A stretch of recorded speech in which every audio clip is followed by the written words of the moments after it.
Hello, my name is Carrie Allen, and welcome to Ask the Geriatrician by mmlearn. So, polypharmacy in the elderly. Are you taking too many medications? And who am I? Again, I'm Carrie Allen. I'm a pharmacist who specializes in geriatrics and pharmacotherapy. And basically what that means is I like to talk to older people about their health conditions and their medications and mix it up and get in there and give some advice about what they should do. So, towards that end, let me show you a really scary slide. This slide is scary for a reason. It's an example case study of an amalgamation of males that I've seen. Could be a female, could be anything, very common. And you can see that there's, 17 things on this medication list, and it's difficult to read, and some of the medications you probably don't recognize. We're going to go through them a little bit, and this is probably going to be the only kind of, she's drawing out through this part of the presentation, but I really want to emphasize to you that this is a very common situation. And not only that, I had to take like 5 or 6 meds off of this. So really more medications than this is even more common. So let's get right into it. This person takes Tylenol PM. You're all familiar with that. Helps you sleep, but also has some pain medication. And they chose to take it on their own. It's an over-the-counter medication. They're on something called Amitriptyline. Don't worry if you don't recognize these names. It is an old antidepressant, and it has some very serious side effects in the elderly. But people take it for pain, insomnia, depression, those kind of things. They're also on another antidepressant called Celexa at 40 milligrams, and a psychiatrist prescribed that. They're on Abilify, which the psychiatrist also prescribed. I don't know if you've heard about Abilify on the television, but they often prescribe it or advertise it to help with depression. And one of the things they don't tell you is that it's actually an antipsychotic. Antipsychotics in the elderly can lead to death. There's an increased risk of mortality if you are elderly and you take these kind of medications. So while they may be helpful, they could be very harmful, and there's some other side effects as well. Multivitamins, tamsulosin, that's to help someone who's a guy go to the bathroom if their prostate's been enlarged. Cosoft, that's for the eyes. The eye doctor gave that one. The urologist gave the medication to help them urinate. Tylenol, ibuprofen. The person chose the Tylenol, but their primary care physician said take some ibuprofen for your knee pain. Hydrochlorothiazide, big long word for what we call a diuretic or a water pill by the cardiologist. The cardiologist also said take some Coreg for your high blood pressure. Take some lisinopril for your high blood pressure. Take a clonidine patch. Well, you know what? There's a question mark there. Did the cardiologist prescribe that? It's for blood pressure. We don't know. Simvastatin, that's for cholesterol. I've got a little cholesterol panel there. We won't go through that, but the cardiologist prescribed it, and this person's cholesterol is pretty low. This person actually decided on their own to take something called red yeast rice, and what that is a supplement over the counter that really acts as a cholesterol medication, and it's pretty much a duplication of that simvastatin that I just talked about. And finally, some sleepy tea. Can't forget your herbals, folks. Sleepy tea, this herbal tea, what it does is it helps you sleep, but through an herb that may interact with other medications. So you can see this person takes 14 to 16 doses in a day, and they have at least 4 different prescribers. That is actually a little less than some people that I see. So let's really talk about polypharmacy. You can see this picture of someone who's just made up of pills. And sometimes when I look through people's charts or I talk to people or they bring me their medications, I think to myself, with everything they're ingesting, they're just head to toe pills. So what is polypharmacy? Basically, it's just taking too many medications. So poly meaning many and pharmacy referring to medication. So big word to mean, hey, are you taking too much stuff? Usually they define it as taking 5 or more medications, but many people take even more than that or have problems when they're taking less medications. So it could be taking more medications than are medically required for you. So with each addition of a medication, the risk for a drug-drug or a drug-disease interaction increases, and I want you to know what those are. A drug-drug interaction, you can probably guess, is when one drug interferes with how another drug works. Either it makes that first drug work way more than it should, or way less than it should, or it totally nullifies the effect of that drug.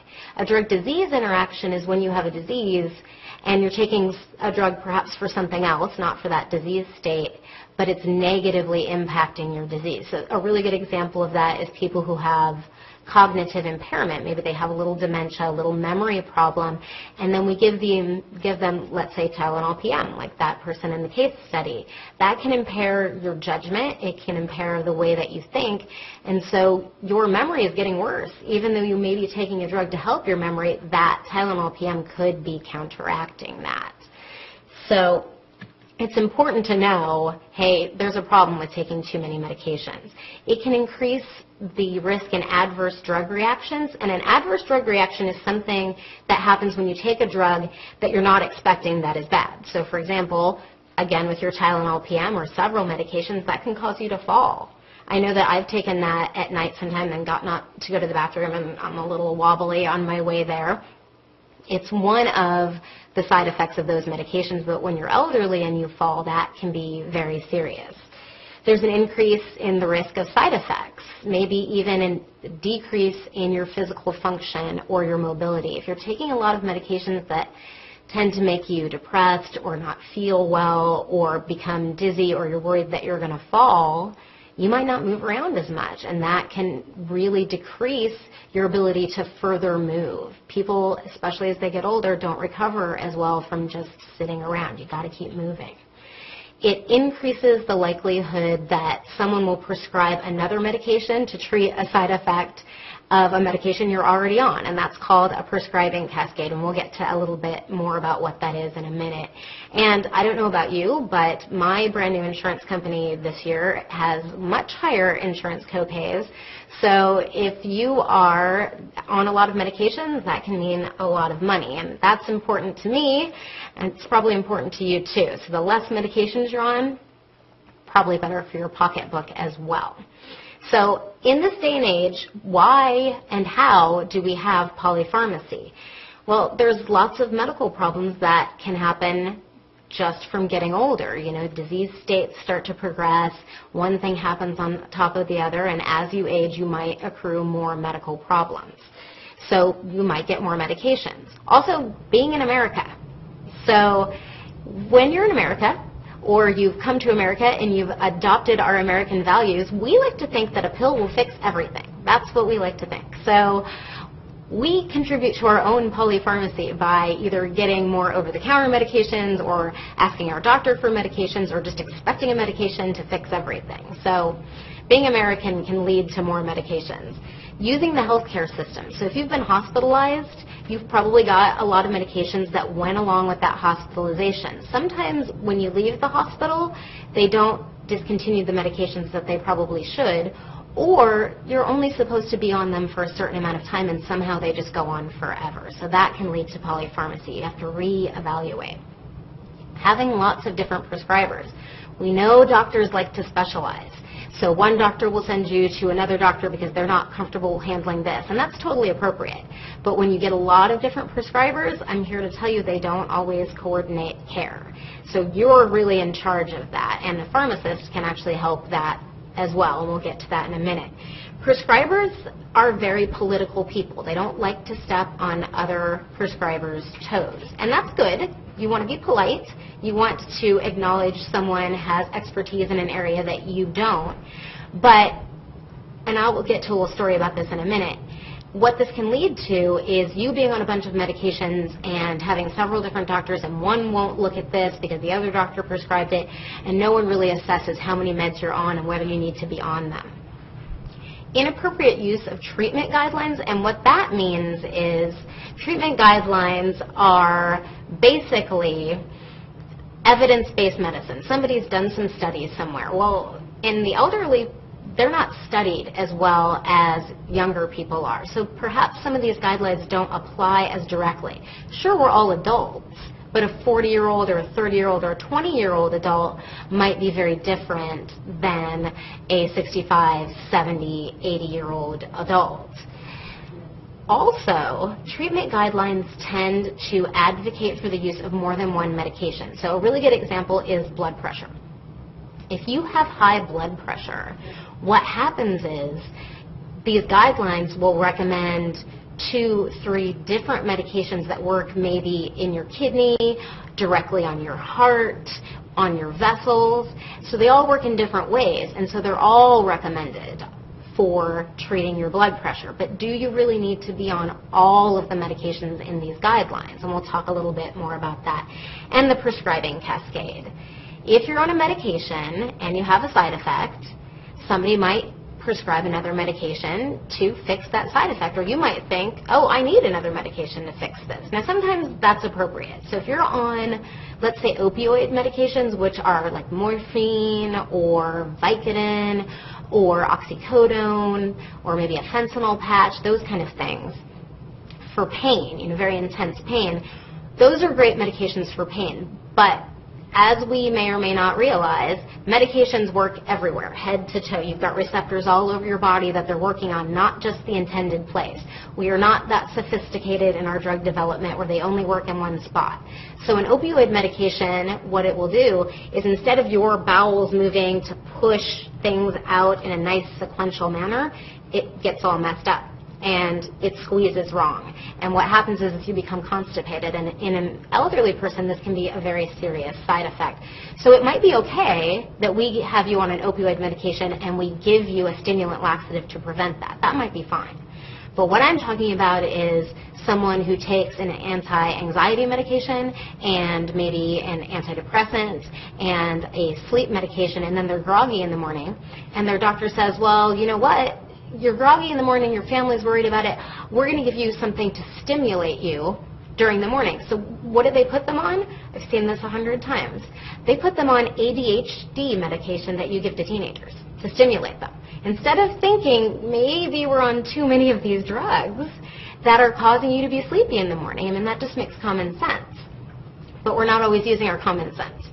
Using multiple pharmacies, and as a pharmacist, I advocate for you using only one pharmacy as much as you can, and this is because we act as a funnel and a librarian for you. So all of your medications that you're on come through us, go through our computer system, and you can talk to us, and we'll be able to look at them and be willing to talk to the doctor or counsel you in maybe how you can approach in getting lower numbers of medications. And we're able to identify drug interactions. And if you come to us and say, I'm taking this herbal medication or this over-the-counter medication, we can say, that's probably not such a good idea based on what I can see in the computer that you're on. So using one pharmacy is a really, really good idea if you can. Some other risk factors are older age, as we mentioned, female gender. And there's lots of reasons why female gender might be the case. It relates to older age because females tend to live longer than males. It also relates to the fact that females tend to tell their doctors when they have problems more often than males. So therefore they tend to get more prescriptions than males. Having a lower education level sometimes is a risk factor for ending up with lots of medications. Having low knowledge of your medical conditions, not really understanding what's going on. Having a caregiver. And I threw this one in at the last minute because of a study that I read, and there's a few other studies, but one of the ones that I read recently showed how people who are caregivers, and caregivers, bless them, under so much stress and trying so hard and having emotional and time management problems, they become depressed and they become stressed out. The person they're caring for also can become depressed and stressed out. And what happens is the caregiver goes into the doctor with the person and ends up sort of convincing the doctor, hey, the person I'm helping to care for needs a medication. And maybe they do and maybe they don't. That's up to the doctor to decide. But what they found in this study is that caregiver state of mind and health was better when the person they were caring for were on medications like antidepressants or anti-anxiety medications. And maybe those people didn't always need to be on those medications. So maybe respite care or getting a break from being such a hardcore caregiver is a better option than adding more medications to the person that you're caring for. Being afraid to ask your prescriber questions, challenge them, or report side effects. And, I've been in this position myself. You have some prescribers who are just, you're in awe of them and they do a pretty good job, and you're a little afraid to ask questions because they're going to think you're stepping on their toes.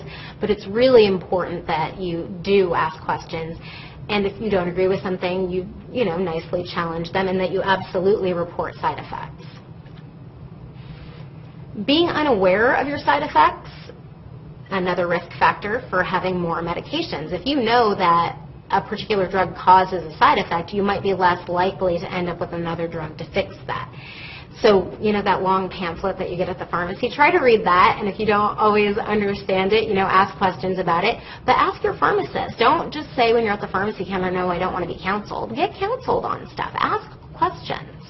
You know, look stuff up, although I'm going to tell you the internet is not always accurate, just so you know. Not taking medications as prescribed and not being honest about it.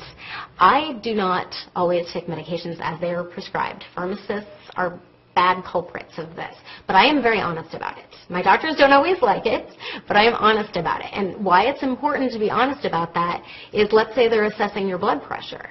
Well, if you only take your blood pressure medication when you feel like it, and what I hear people say is, I only feel like I need it when I feel a little off, or when I have a headache, or if I've taken my blood pressure once that week and it's a little high. Well, what happens is you go into the doctor and they think, well, you're not at target. When they look, you know, they have their numbers, their target numbers, and they think, well, we're going to have to up your dose or add a medication or look at those guidelines I talked about and take action. If you're honest about not taking medications as you're supposed to, and even the reasons why maybe you're having side effects, they can work with you, and you're not going to get more medications or a higher dose than you need. The final risk factor that I think is really important is not being a vigilant consumer of healthcare services. And you may not have heard that phrase before, but you really are a consumer. They are providing a service to you. And it's, you know, an expensive and very important service, and these people are very highly educated, and you want to respect that, but you need to get what you need to get out of that. So, for example, I'm not going to buy a pair of shoes or a car or anything from a salesperson who doesn't listen to me. And even though your doctor is not a salesperson, I'm not going to take medical advice from someone who's not going to listen to me. It doesn't make any sense. They're tailoring their care to me, hopefully. I'm not just another number in their checklist. That's not what I'm looking for. So I would like you to think about that. Now, are you alone in this? Well, kind of. I don't want to say that you're totally alone, but you are, as they say, born alone, unless you're a twin, die alone, and you do swallow your own medications alone. Even if someone helps you a little bit, they go down your throat all by yourself. But you're not alone in how you got to the point of having so many medications. So we need to take stock and see who got us there and what we can do to gather them to help us. What can you do? Well, you're going to have to take some responsibility and research and ask questions. The first thing you can do is know all of your active diagnoses, the things that are going on with you right now. You know, maybe you had gout 15 years ago. That's not happening right now, but it is an important part of your history, so you also need to know that. Write these things down. Document them. You know, everybody's into their family trees now and everything, and they're documenting who they were related to way back in the Civil War, but they're not documenting their medications and their diagnoses that they're on right now. So I'm asking you to do that. Know what drugs you take and what they're for. If you can't pronounce it, who cares? People are afraid to ask because they can't pronounce things. Drug companies don't always put out how to pronounce stuff. There's a drug called Arixtra, and the generic name, it looks French. It ends in E-A-U-X. And so I thought you pronounced it Fondaparinux. I thought it was, you know, French sounding. It's Fondaparinux. I pronounced it wrong for years. Doesn't mean I didn't know what it was for. So you just go in and you ask questions, and it's okay if you can't pronounce stuff. It's fine. Have an up-to-date drug list. Take it with you to every doctor's appointment and keep it with you. If you are in an accident, it's really important to know what's happening. I was in a bathroom stall in Arizona, and 3 or 4 stalls down, there was a mother and a daughter in a stall, and I heard the daughter, she was probably in her mid-teens, saying, Mom, are you okay? Are you okay? And, you know, I sort of kept my ear out for that because I'm vigilant about stuff like that. And then she started screaming, help, can someone help me? And I waited a minute to see if nurses or doctors were in the room because they're always better at that than I am. But none were there, and so I went in to help, and it really was a good thing I did. The woman was passed out. She was just coming to. Turns out, after I asked what was going on with her and had she taken any new medications recently, she had a list of medications and actually the bottle of the medication, which I don't always recommend you doing, and it was that hydrochlorothiazide, that water pill I talked about on the first slide. She was new to taking the drug. She was in Arizona. It was summer. She was dehydrated and volumetrically depleted. She had urinated out all of her water, and so she passed out. And when the paramedics got there, I was able to provide really good information to them because she had medication information on her. So that's important. Question your doctors and your pharmacists and make them accountable, okay? So make sure that you understand, yes, they're medical professionals, but it is a service industry. You're a medical consumer. And, you know, don't be too American about things. Don't just say, okay, well, this is my doctor, and every time I go there, I want a pill. This is my pharmacist, and every time I go there, I just want it fast. You probably do want it fast, and maybe you do want a pill, but think about what you're doing and what it's doing to you. Try again to only go to one pharmacy. And I know mail order is really popular, and especially if you're with the veterans benefits, they do their mail order. Let me tell you a little story about mail order. It's convenient. It is often cheaper, but what happens is they will advertise to you, you can talk to someone day or night about your medications. And that is true, but you might always get the time that you need. So, for example, I actually went into a job interview at a very popular mail order pharmacy. And I was very interested, as you know, I like to talk to people about their meds. So I was interested in that job where you talk to people on the phone about their medications.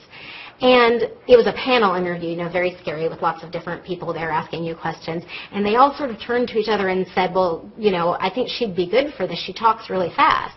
And I do talk really fast. In fact, I'm talking much slower than I normally talk now. And I thought, that's usually not a compliment for me. Why are they so excited about the fact that I talk fast? Well, it's because those mail order pharmacies have numbers to meet. And they don't want me on the phone talking to you and taking my time and taking your time for you to understand. They want me getting through as many calls as I can. So if I talk like this really fast and tell you about your medications really fast, then that's better for them.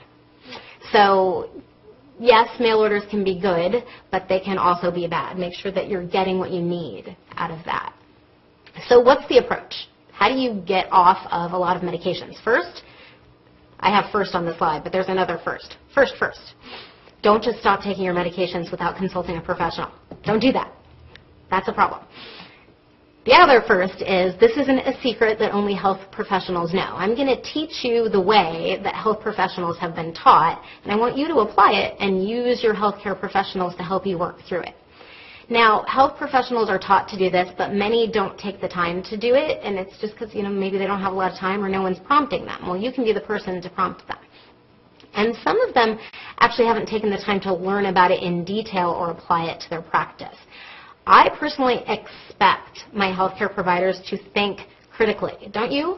Do you want your healthcare provider to think critically? I know I do. And I want them to take other issues into account outside their specialty. So I'm going to tell you a little story about me and a specialist. So, or two different sides of this. My primary care doctor, actually the physician's assistant, and I realized that I have high cholesterol, which runs in my family. So we decided that I was going to lose some weight and do a little bit more exercise to try to fix that. And I'm good at exercise. I used to work in the exercise field, so I felt I was confident I could do that. And I did, and it took a while. In the meantime, I'm seeing a specialist for something else, and I'd seen them over the course of the year, but not that often. That specialist weighed me on the first visit, was aware that I had cholesterol problems. I brought my labs in because I'm vigilant about stuff like that, and then weighed me a year later. Well, in the course of that year, I was really proud of myself. I had lost 12 pounds, and I don't know if you can see, I'm a really short person. I'm wearing heels right now, so in relation to this podium stage thing, you can see how short I am. So 10 to 12 pounds on me is a lot, but it was appropriate. I was still at a really mid-weight even. I wasn't even at a low end of my weight, and my cholesterol was down, and I was happy. But this specialist was like, no, you've lost too much weight. We have to put you on a medication to increase your weight. You've got a problem. And I said, I don't have a problem. Well, 12 pounds is too much to lose. not over the course of a year. So in that case, you know, this specialist is not thinking outside their specialty. And after me sort of arguing with them a little bit, they said, well, you know, that's fine. You know, I'm not a primary care physician. And I thought, okay, but you're a doctor. So I expect people to think critically, right? So what is the approach? The new term for it is de-prescribing. So when you go to someone and you get prescribed a medication, that's prescribing. This is de-prescribing. That's having your doctors work with you to get rid of medications that you don't need. And how do you do that? Well, first of all, you got to tell people stuff, and they got to tell you stuff. So you inform. You tell them. You let all your prescribers know what you were taking, and that includes over-the-counters, herbals, supplements, health drinks. You don't think about these things sometimes, and prescriptions. And then any side effects you're having. And you've got to be specific. So I'm going to give you an example of my mom. My mom always loves when I talk about her on these things. My mom also has cholesterol problems. And so they put her on a medication called a statin to, and you may be familiar with that class of drug as a statin, to help lower her cholesterol. She texts me one day and says, what do you think of this statin, this particular statin? And me in my head, I'm thinking, okay, I know my mom's cholesterol, I know how old she is, I know what her risk factors are, I know what her family history is, this is an appropriate drug for her, it's probably the first choice, blah, blah, blah. I go through my head, I say, okay, I think this is a good choice for you. I go to a conference in Las Vegas, meet up with my uncle and aunt to have dinner with them, because they happen to be there. And my uncle, who's my mom's brother, says, so did your mom tell you about that statin? And I said, oh, yeah, she asked about it. And he said, well, I told her to get off of it. And, you know, he's always reading the internet and coming up with things he shouldn't come up with. Well, in this case, he was right. Because what my mom told him was, I'm having these deep pains in my legs. I feel like I can't move. My back hurts. That is a very serious sign of something that could be potentially fatal when you take a statin. But my mom just said, what do you think of this drug to me? So I didn't know. And I'm so happy and thankful for my uncle that he said get off that drug, because that is absolutely appropriate. So you need to be specific. Now, then they tell you, you tell your doctor stuff, and then they tell you what each drug is for and what the side effects could be. And of course, your pharmacist can help. Sometimes your doctor doesn't always have time, but I say if they're prescribing a medication to you and you don't understand exactly what it's for, they need to take the time. That's really important. Ensure that you have the right drug for the right condition at the right dose. So when I have rights there, I don't mean like stand up for your rights. I mean there's something in healthcare that we call the rights, and part of that is the right drug, right condition, and right dose. So do you want more drugs at the wrong dose or less drugs at the right dose? That's what we're aiming for. When you are elderly, what people do when they're prescribing drugs, or when I'm recommending, hey, let's add a drug or this sort of thing, what we do is we have this phrase that says, you know, go low and slow, but still go. So we start you off on a low dose, maybe lower than the average adult, and we slowly move you up, because the risk for side effects might be greater in an elderly person. But we still want to get to the target dose in most cases. However, you have to counterbalance that risk. You have to be safe. You want to get to the target dose, but you still want to be safe. And the no-nos. If there's no benefit or no reason for you taking the drug, ask the prescriber to tell you how to discontinue it. Now, this is why I said don't just stop taking medications. Many drugs, even drugs you wouldn't expect, like blood pressure medications or antidepressants, have to be tapered off slowly. Some people who come off of a blood pressure medication very quickly will have such intense rebound high blood pressure that they have a stroke. That has happened. So you have to be careful. Talk with your prescriber. Safety. Are you on the safest medication for you? You are unique. So an example of my friend's mom. This woman is Navajo, lives on a Navajo reservation, works land, uneven land, works with animals. And she came to stay with my friends to have a knee replacement. So, you know, after you have a knee replacement or you have knee issues, then you might be at more risk for a fall, especially if you're out on uneven terrain and those kind of things. Well, at the same time this happened, she got diagnosed with diabetes, and she's probably in her mid-80s or so.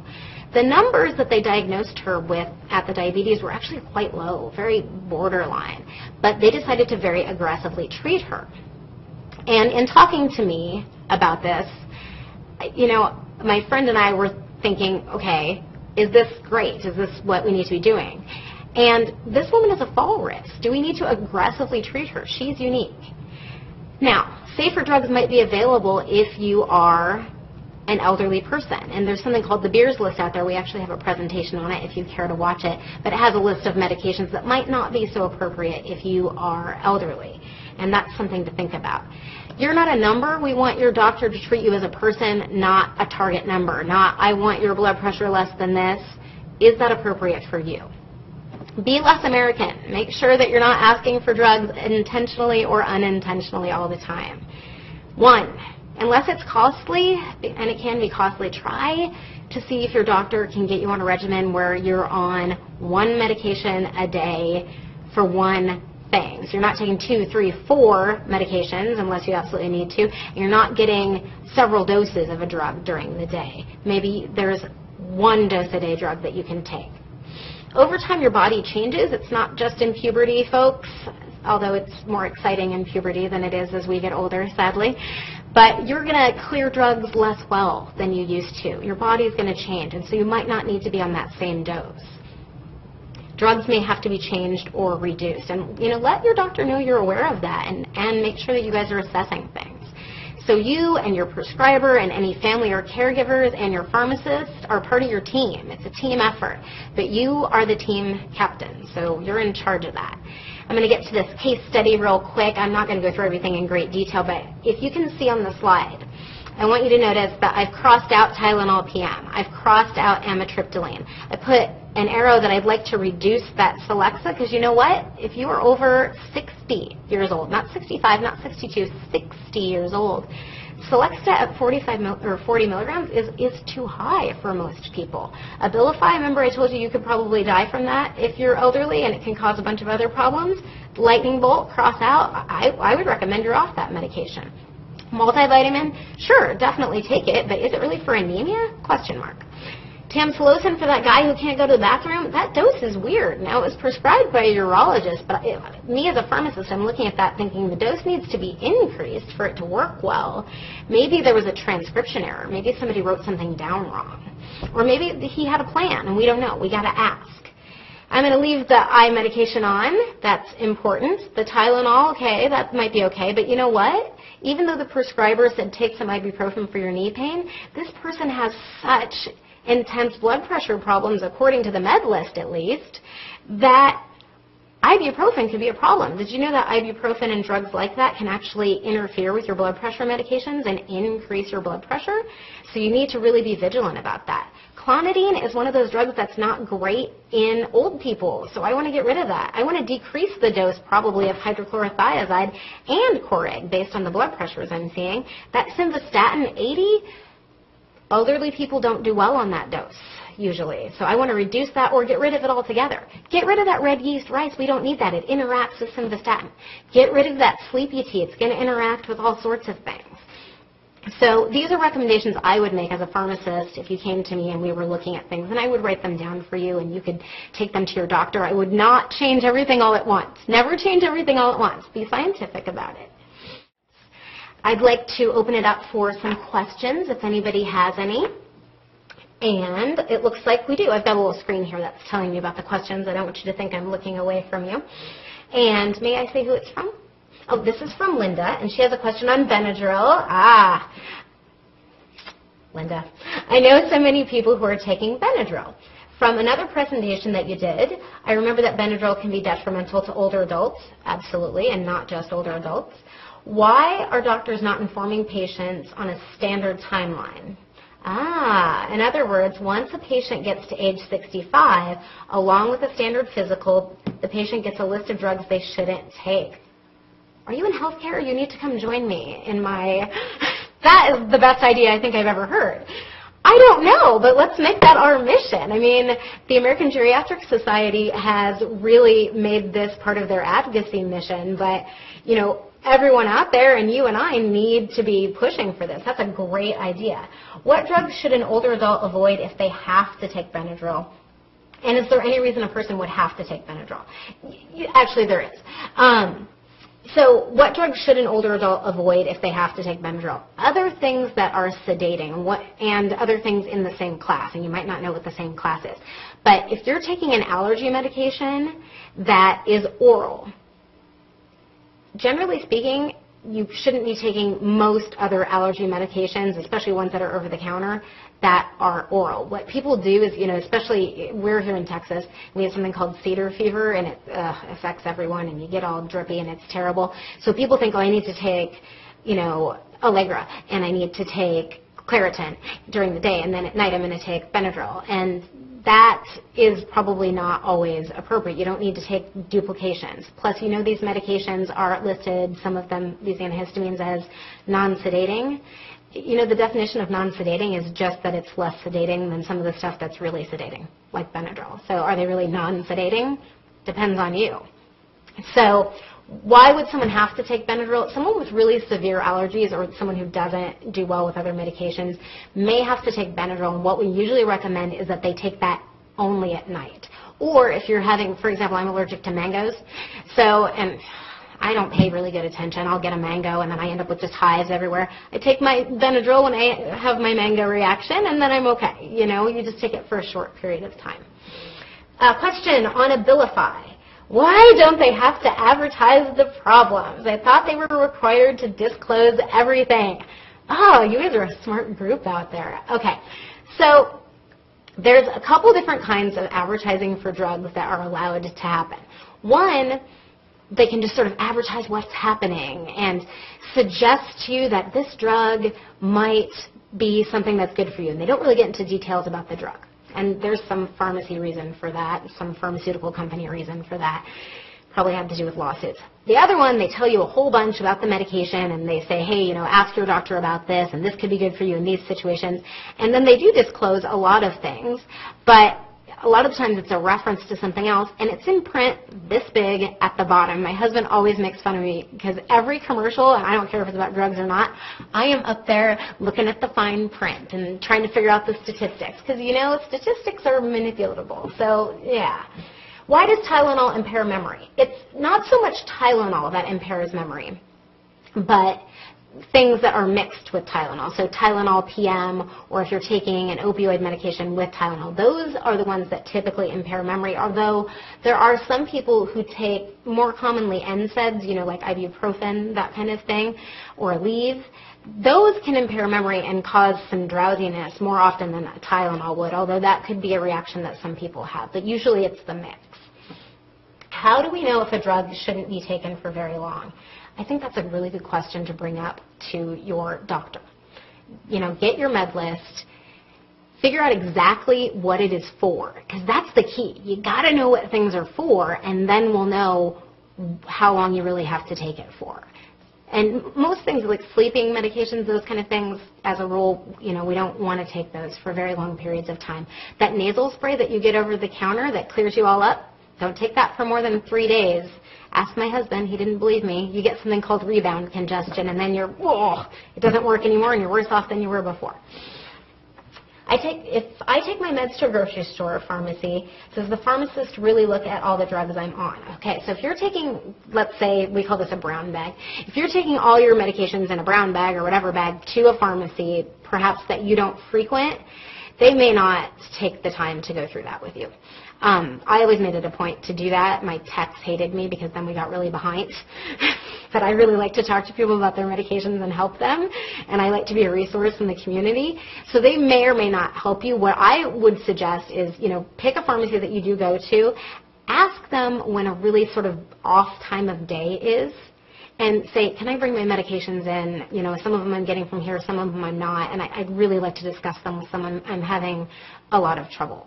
Okay? And also, your local pharmacy school might have a brown bag event where they have pharmacists and pharmacy students, and they'll go through everything. They love going through everything, and that can help you too. Why do doctors prescribe so many antidepressants? Well, especially in the elderly, probably 2005, 2006, and a little earlier, it came about that doctors were not, at least as far as the research, they weren't really assessing whether older people were having depression, and they were saying, well, that's just a symptom of age that happens, and people get depressed and they get older and they don't act the same. And so we all got on the bandwagon to help treat people with depression.